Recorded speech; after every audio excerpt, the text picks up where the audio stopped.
বলো আজকে রাত্রে তুমি রুটির সাথে কি খাবা? রুটির সাথে আলু ভেজে নাও তাহলে।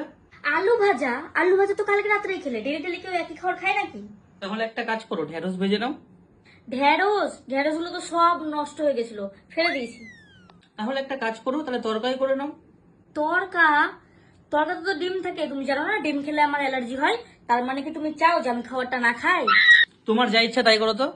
সব সময় তুমি এরমই বলো।